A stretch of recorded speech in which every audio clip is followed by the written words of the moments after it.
Good afternoon. My name is Mrs. Olivier. Today I'm going to look through the balance sheet with you. Okay, yesterday we looked at the notes to the balance sheet. So today we're going to look at how you're going to take that notes and complete the balance sheet, but we're not necessarily going to do the notes again. Now the first thing that you have to know about a balance sheet is that you have to know the format of it. Now what is nice about a balance sheet is everything in accounting is built around the accounting equation.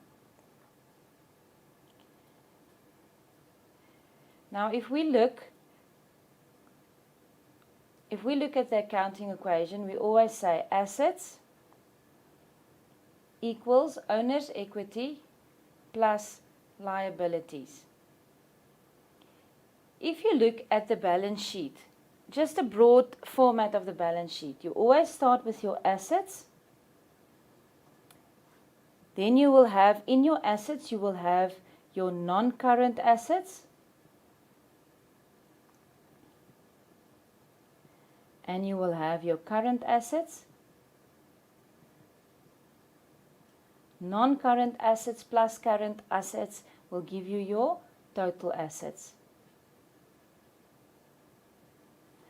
The second part of your accounting of your balance sheet is the second part of your accounting equation. So it says equity plus liabilities. So we start with capital and reserves.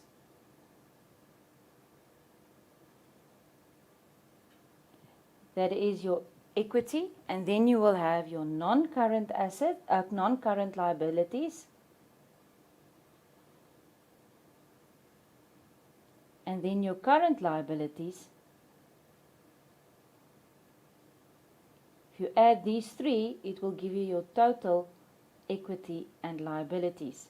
So in effect, if you look at your balance sheet, it is a big accounting equation where you say your assets equals your owner's equity plus your liabilities.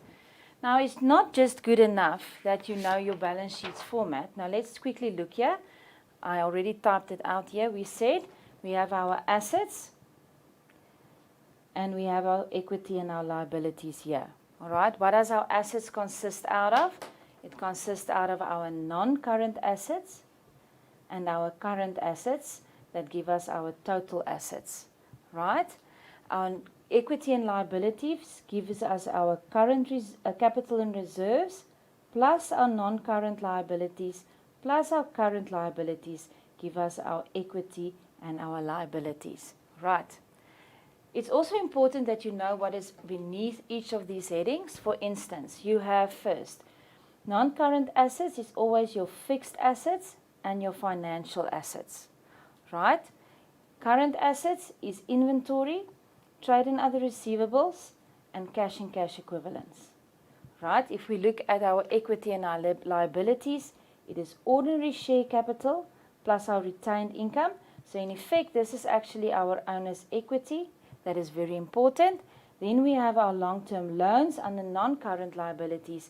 And then we have our current assets, that is trade and other payables and bank overdraft.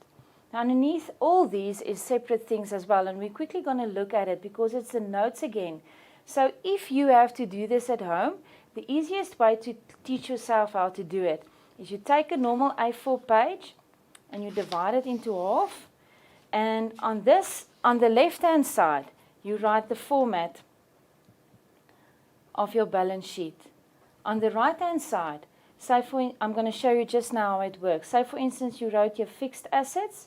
Then on the right-hand side of the middle, you write what is fixed assets and how it looks. And I'm going to show you now. So if you want to take a paper and make yourself a column like this, that is the page divided in half. On this side, you write the format of the balance sheet.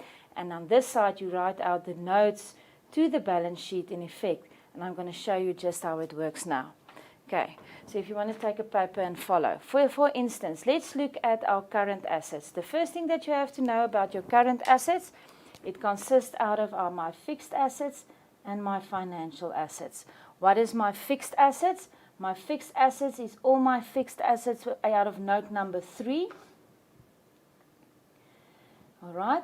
and it's always at carrying value. So what is carrying value again? It's my cost price minus my accumulated depreciation. And they love to ask note number 3 with the balance sheet. Then we have our financial assets. That is our fixed deposits that you're going to be investing for longer than 12 months. Why longer than 12 months? Because longer than 12 months tells you that it's a non-current asset. If it's shorter than 12 months, then it means that it becomes a current asset, and then you will put it underneath cash and cash equivalents. All right, then we have our current assets. If we look at our current assets, we have its trading stock, it's your inventory, your trade and other receivables, and your cash and cash equivalents. So you have to know that your inventory is trading stock and your consumable stores on hand. How does your trade and other receivables look? Again, we're looking at this is note number 4. Ne? Now we're looking at note number 5. Note number 5 is trade debtors, that your debtors control, minus your provision for bad debts, give you your net trade debtors, plus accrued income, plus prepaid expenses, plus SARS income tax. But now you must be very careful, only if it has a debit balance. Okay, cash and cash equivalents is your bank with a debit balance, your petty cash and your cash float. And just remember now about your fixed deposit. If it matures here in the next 12 months, you're going to take it from here and you're going to put it in cash equivalents. So for your total assets, you only say current assets plus non-current assets, give me my total assets. Now we have our equity and our liabilities. How does this look? First, we're going to do is ordinary share capital. Is your ordinary share capital plus your retained income. So why did I say in note number 7? Because share capital is always asked. And how does it look? We always start with the shares issued at the beginning of the year, plus additional shares, minus rebuy of shares, and it will give you the shares at the end. And normally this will be at your average price. Okay, then we have our retained income. Look very carefully. Balance at the beginning of the year, plus net profit after tax, minus the shares that bought back. The average price is in note number 7, right? So the extra money comes out of the retained income. Why? Because the shareholder that you bought the shares from back has to get part of his profit that was put into retained income, minus the dividends on ordinary shares, what was paid as well as declared, give you the amount at the end of the year. Right. If we look at our current non-current liabilities, it's always your loan minus the payment in the next 12 months. So that will be the current part of your loan. And if we look at our current part of our loan, remember, if you subtract it there, you have to add it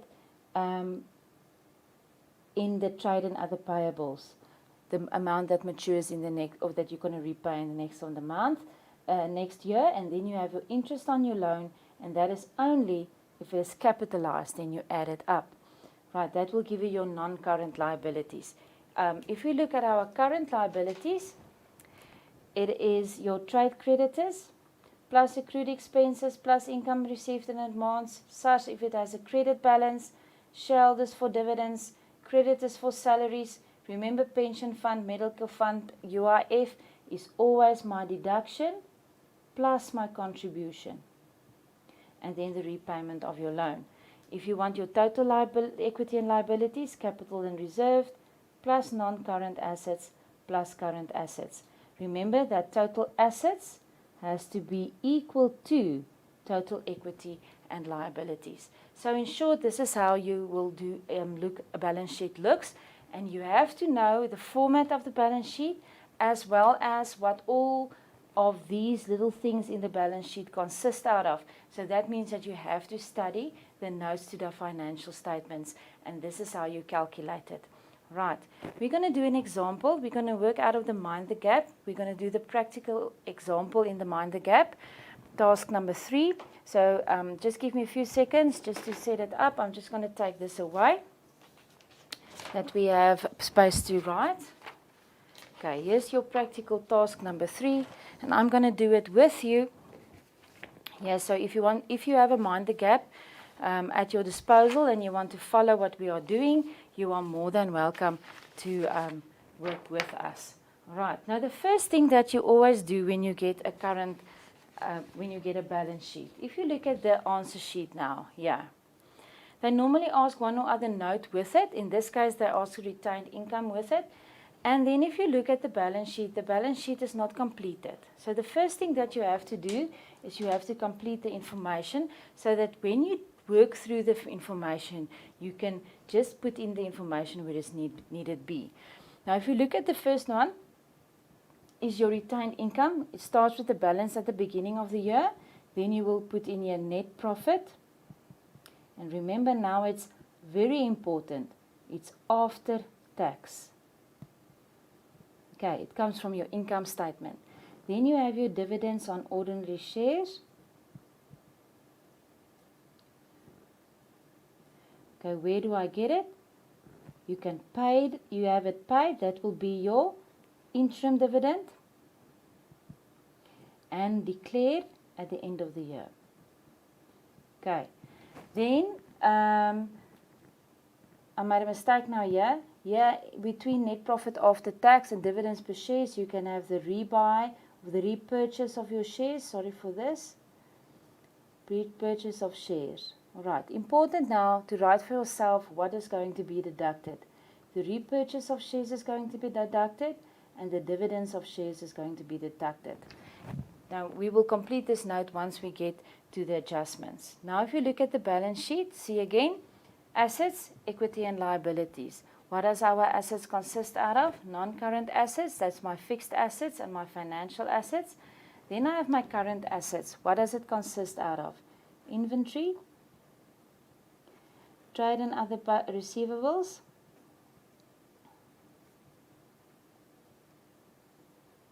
and cash equivalents.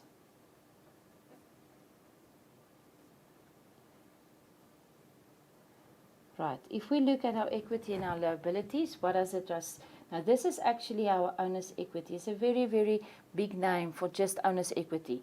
What is our owner's equity? It's ordinary share capital and retained income. Right, then we have our non-current liabilities that they said is the loan for Super Bank. And then we have our current liabilities, and if you see a lot of lines like this, normally it means that you will have trade and other payables,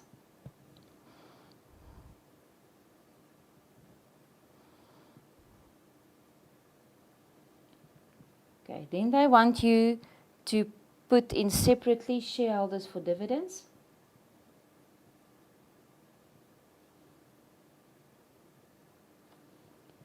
and the current portion of your loan. Okay, once you've done this, now you have the basic framework for your work that has to be done. Now you can start with your adjustments. Okay, I'm going to do it in color so it's easier for you to see and make a see where you have to put the information into. Okay, now they say here, ordinary share capital, and then they say see information to below. So you can't put this in directly. Okay, so you'll first have to see the information at number 2. So that's why I put a star next to it that I can remember to put it in later. Now they say retained income on the 1st of July. Now if you look at this information, they said prepare the retained income note and prepare the balance sheet on the 30th of June. The 30th of June 2011 means the end of the financial year. So the 1st of July will be the start of your financial year. So you can put in that information already here in your retained income note. And it's a retained income at the beginning of the year. And you can put the amount in there. So you already have one mark. Right, now you have next shareholders for dividends. They say see information number 4. And it is a question mark. So it means that you will have to work it out on your own. Now they say fixed deposit. See information number 5. But what do we know about a fixed deposit? A fixed deposit comes into my balance sheet. So here in brackets, I can write so long 60,000 Rand. But I know there's also C information 5, so I have to look at that information. Now they say, give me a mortgage bond, C information 7, and they give me a question mark. Right. Now, if they tell you that this information is from the financial year at the end of the year, and they tell you nothing about fixed or tangible assets, and if you look at the rest of the information, there's nothing there. Normally, they will tell you that it is at carrying value or not, or they will tell you at cost price. If they say that it is at cost price, they will give you information about your accumulated depreciation as well that you have to subtract to give you your carrying value. Right, in this case, it was the carrying value. What must you remember about the fixed assets? It's always at carrying value, so you can fill in that part of the information in there already. Right, so you filled in that amount, you filled in the fixed deposit, and you filled in the tangible assets. Now we have debtors control. Now debtors control will be with trade and other receivables, so you can put the 45,000 Rand next to trade and other receivables, so you have debtors control as well. Creditors control is trade and other payables, so here at the bottom with trade and other payables you will put 85,200 Rand already in. Why do I do it? Because they have to see what you are doing in order for you to get marks. Okay, creditors for salaries. Creditors for salaries is part of your trade and other payables. If it is there, it means that you have not paid the net salary of somebody yet. So you will have to put it into trade and other payables. So you will add the 12,300 here at trade and other payables. Okay, now they say provision for bad debts. So see below, see information number 6, and they give a question mark. But where will it go? It will go in trade and other receivables. And what must you remember about provision for bad debts? Provision for bad debts is a negative asset, and that means that you will subtract it here from trade and other receivables because it makes this current asset of yours value less. All right, now they tell you such income tax, and they are very nice. They tell you that is the provisional payment of 400,000 Rand. Right, they don't have to tell you that's the provisional payment. You must know. So in order for you to know, you must remember about such income tax. It can have a debit as well as a credit balance. So if you put it in, what I normally do is I draw myself a small such income tax amount and I write here balance because they give me the balance of 400,000 Rand. Now, what must I remember? If it is a debit balance, it's note number 5, that is trade and other receivables. If it's a credit balance, it's note number 9, that is trade and other payables. So we must read the information to see where this goes. Then we have such pay as you earn, the 6,650. If it is there, you have not paid it over yet, so it's part of trade and other payables, and you put it in there.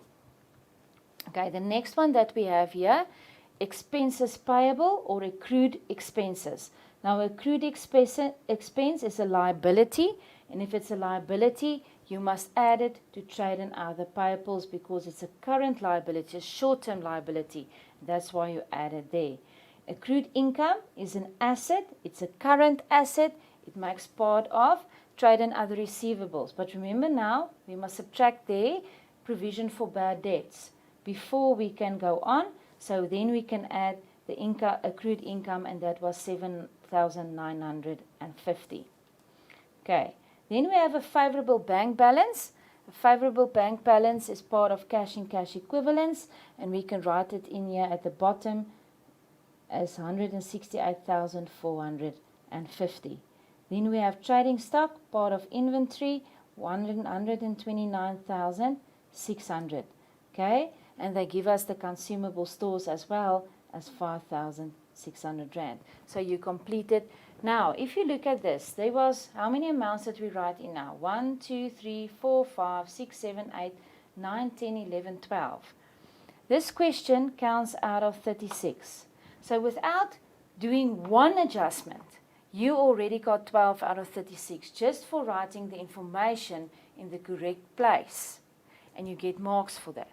Okay, now we're going to do the adjustments. I'm going to read every adjustment. If necessary, I will draw a little account for you to see.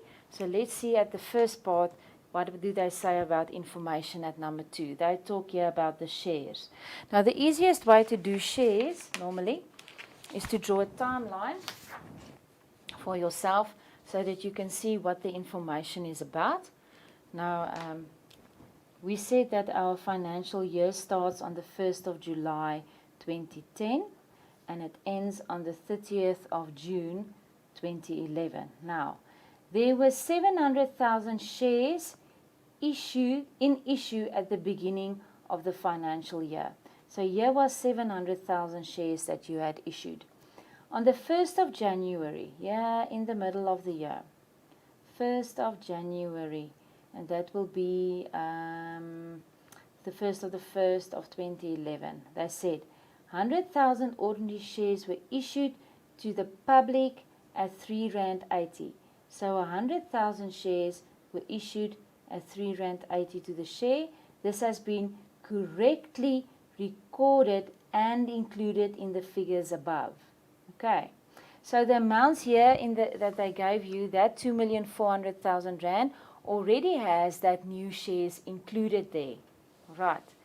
The next part that they say here, on the 1st of June 2011, so just here before the end of the financial year, they say 40,000 shares were repurchased from a shareholder at the price of R4.50 per share.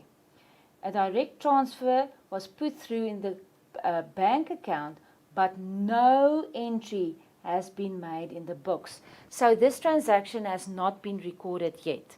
Okay, so let's just go through our steps from what happens if we repurchase a share. Number 1, we have to calculate the average price. Right, they said when we bought back the shares, these amounts have already been included in here. So we can go to our figures and see that there was ordinary share capital of 2,400,000 Rand. Now we say 2,400,000 Rand divided by the amount of shares issued, 700,000 plus the 100,000 shares that is in issue. All right, if we calculate that, we will see that the average price is 3 Rand. Right, now what information do we need? We need to know we repurchased it at R4.50. We need to know what is the amount that goes to ordinary share capital. And then the excess will go to retained income. Remember, this is money that flows out of the business, so it has to go out to the shareholders. All right. So first we say 3 Rand times 40,000 Rand will give me 120,000 Rand. Okay. Retained income. Now we say we repurchased it at R4.50. The average price was 3 Rand. So R1.50 should come out of the retained income that we got from our debtors, from our shareholders, because that is the profit that they are eligible for, times 40,000 Rand, and that gives us 60,000 Rand. Now, just for interest's sake, before I show you how it's recorded in the balance sheet, remember, they said this transaction was never recorded. So we need 3 accounts: ordinary share capital, retained income, and our bank. If we look at our ordinary share capital, our balance is now 2,400,000 Rand. Our retained income's balance is 738,000, I think. Let me just make sure. 738,000 Rand. And they said that our bank account had a debit balance of 168,450. Why is these two credited? Because it's owner's equity. Okay, now we must record this transaction. So what happens?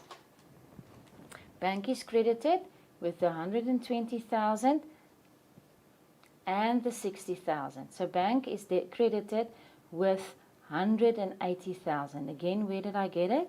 The 120,000 plus the 60,000 gave me 180,000. Ordinary share capital is debited with bank for 120,000 rand, and retained income is debited with bank for 60,000 rand. Okay, so how are we going to record this in our balance sheet?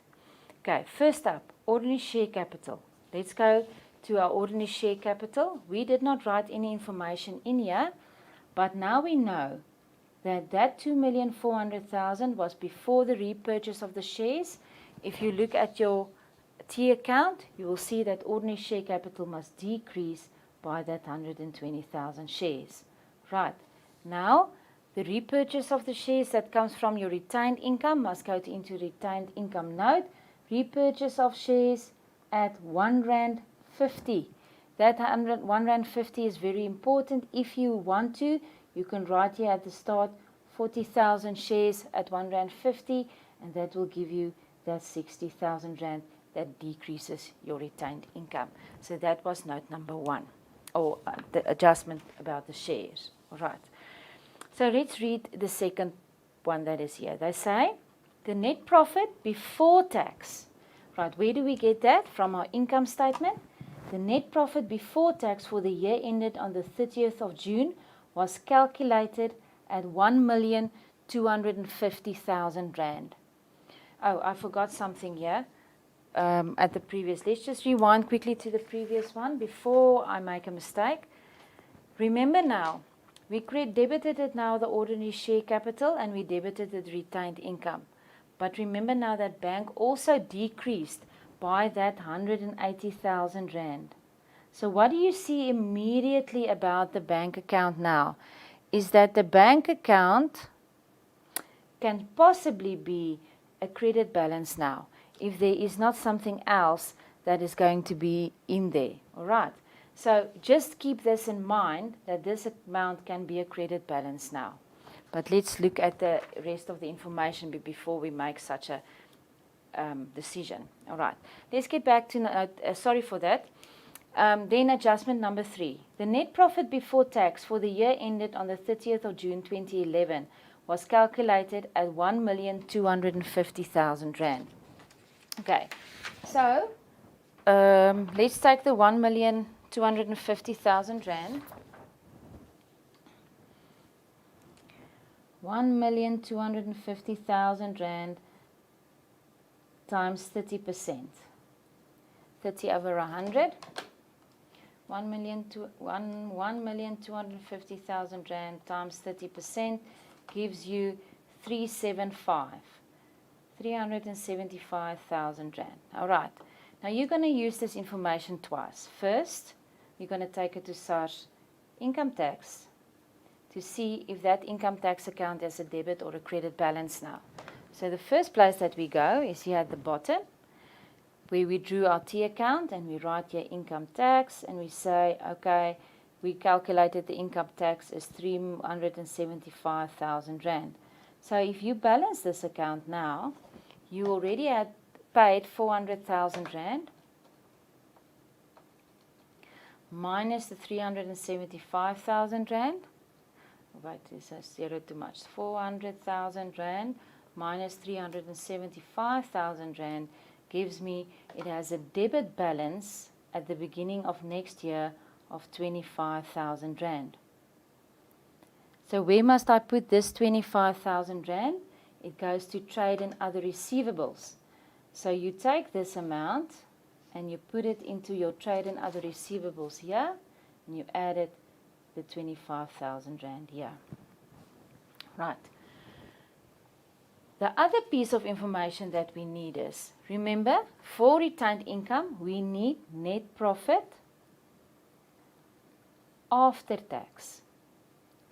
Okay, you can do this in two ways. You can either say 1,250,000 rand minus the 375,000 rand will give me my net profit after tax. That is 875,000 rand. Or Remember, this is 100%, this is 30%, this is 70%. 1,250,000 rand, what I want the 70 divided by 100, and again it gives me 875,000 rand. That I will put into my retained income note now, 875,000 rand. Right, net profit after tax.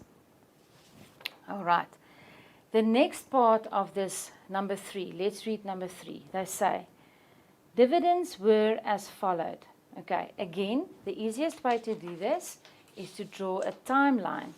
But the timeline must be in line with when your shares were issued or not. Otherwise, you will not be able to calculate when was what issued. All right, who are eligible for dividends and who is not. Okay, the first one, they say, interim dividends of 20 cents per share were paid on the 31st of December. So here, on the 31st of December, they paid an interim dividend of 20 cents. Okay, this was before the 100,000 rand was issued. That is why you will say 700,000 times 20 cents. So again, it goes into your retained income node. 700,000 at 20 cents or 0.2. And that gives you 140,000 rand. Right, the second part says a final dividend of 35 cents were declared on the 30th of June 20. All shareholders at this date qualify for dividends. So you must look very carefully now. At this date, what happened at this date? You had the 700,000, you added the 100,000, so now you had 800,000 shares. Then you repurchased the 40,000 shares. So in actual fact, at the end of the year, you had 760,000 shares that you will times 760,000 shares times the 35 cents, and that gives you an amount of 266,000 rand. Right, now your retained income note is almost finished. But before we complete all this, let's just read the rest of the information that they give. Okay, very interesting now what they say here. At number 5, they say 1/3 of the total fixed asset matures. So if 1/3 matures, how much is left? 2/3 is left. Okay, so if you look here in your balance sheet, 60,000 rand times 2/3, that is going to be left. 60,000 times 2 divided by 3 gives you 40,000 rand that you can write into your fixed deposit now. But remember now, that 20,000 that you took out of here has to go somewhere now. So you say 60,000 minus 40,000, and it gives you an amount of 20,000 rand that matures, and that 20,000 rand goes into cash in cash equivalents. Now if you look at that cash in cash equivalents, suddenly this is not a credit balance anymore. All right, so then you know that the amount can go in there. Okay, next one says provision for bad debts must be adjusted to 5% of the debtors. Right, so what debtors? All the debtors that you have, and it doesn't include the 25,000 rand of SARS and the accrued income. Right, so it is only the 45,000 rand that you have to work out 5% of, and that gives you 2,250 rand. 2,250 rand that you have to put in here. Okay, right. Then the last one of the information that they gave us, they said the loan statement for Superbank on the 30th of June 2011 reflects the following. Right, they say a balance on the 1st of July 2010, 384,000 rand. Interest charged 57,600 rand. Right, now they say monthly installments in terms of the loan agreement. These monthly installments include interest on the capital repayment of the loan. So this amount is included in that 105,600 rand. Right, and they say here the monthly capital repayment on the loan remains constant until the loan has paid in full on the 30th of June. So what must you write into your balance sheet? Look very carefully. You take your balance at the end of the year, the 336,000, and then you have to calculate what is the repayment of the loan going to be. So you say 105,600 minus the interest of 57,600, and that gives you an amount of 48,000 rand. That is going to be your repayment of the loan. Now you must remember, this amount here must be the same as your current portion of your loan here. So you have to include it in the current portion of the loan. Right. Now we can complete our notes and our balance sheet from the start. Let's start at the beginning.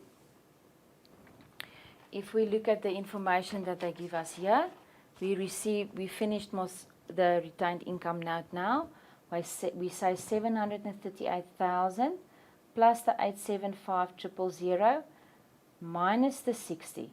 Right. Then minus the dividends on shares will give me my balance at the end. Right. To get my dividends on my ordinary shares, I add the paid and recommended. I fill in the amount there. It gives me 406,000 rand. And if I calculate it in the end, I get an amount of 1,147,000 rand. Now there's two parts of information that I can use here. The first part is this 1,147,000 rand that I can go complete here in my retained income. So I can fill it in there. 1,147,000 rand.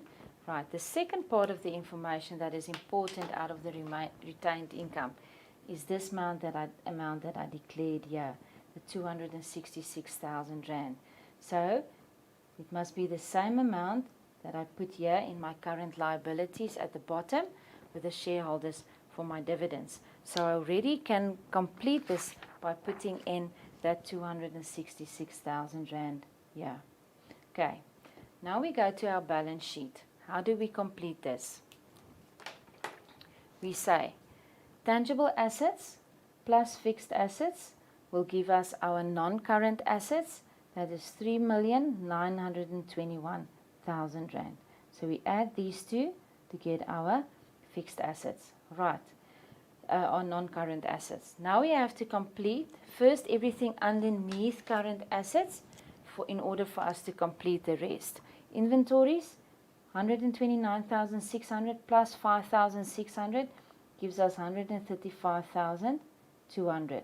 Trade and other receivables, the 45,000 plus minus the 2,250, that's a provision for bad debts, plus the 7,950 plus the SARS income tax, give you your trade and other receivables as 75,700. Then our cash and cash equivalents is our debit balance minus the amount that we repaid plus the fixed deposit that we had there, and that will give us 8,450 rand. Right, now we say inventory plus trade and other receivables plus cash and cash equivalents give us our total current assets. Right, total current assets is 219,350. Now we say non-current assets plus current assets gives us our total assets, and that will give us 4140350. All right. Now we have to complete the second part of our balance sheet. And our second part of our balance sheet is the equity and liabilities. First we have our ordinary share capital. We said 2,400,000 minus the 120 gave us 2,280 million. What do we now do now? We say ordinary share capital plus retained income gives us our capital and reserves, and that gives us 3,427,000 rand. Right. Now for our current non-current liabilities, we say 336,000 minus the 48,000. That gives us 288,000 rand. That we always also write next to non-current liabilities. Okay, now we first have to complete our trade and other payables as well. 85,200 plus the 12,300 plus the 6,650 plus the 7,200 gives us 111,350. We add all this to get our non-current liabilities, and it gives us 425,350. So now we have to see if our balance sheet balances, capital and reserves, plus non-current liabilities, plus current liabilities give us 4140350. And what do we see? We see that the total equity and liabilities is the same as the total assets. Okay, this is a very straightforward example. I just want to make a few remarks before I close off that you have to look at. Sometimes I like to use the ratios that you haven't completed yet to do your balance sheet. Right, so what ratios do they like to use? They like to use the current ratio. That is your total, your current assets to your current liabilities. Now what do? They tell you, for instance, that it's 2 to 1, and then you know one of these two will be able to be calculated. For instance, your current liabilities, you can calculate that, and then you just times your answer by 2 to get your current assets then in your balance sheet. Okay, other thing that they do is they like to use the debt equity ratio. What is the debt equity ratio? It is your long-term loans to your capital and your reserves, or your shareholders' capital. Okay, so one of these two, say for instance 0.2 to 1. So for instance, you will be able to use your long-term loan. They will say that is 0.2, and then you have to work out your capital and your reserves by using this ratio. Right, very important. Let's just take everything, make a summary of everything that we said. Number one, you have to know your format, and not just the format of your balance sheet.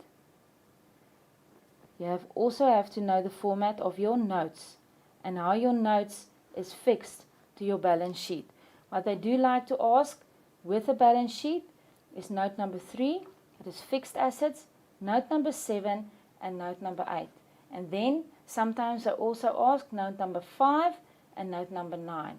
But don't just look at this and decide this is all you're going to study. Remember, all the notes in the balance sheet is important, and you can't complete a balance sheet if you don't know how it looks. Right, and then with it, you must remember there's always adjustments, and very important when you do an adjustment is that you have to read. If you read very carefully, then you know that you will be able to complete a balance sheet. Guys, thank you very much for your time. I hope this was helpful, and I hope that in future I can present the class for you again. Good luck.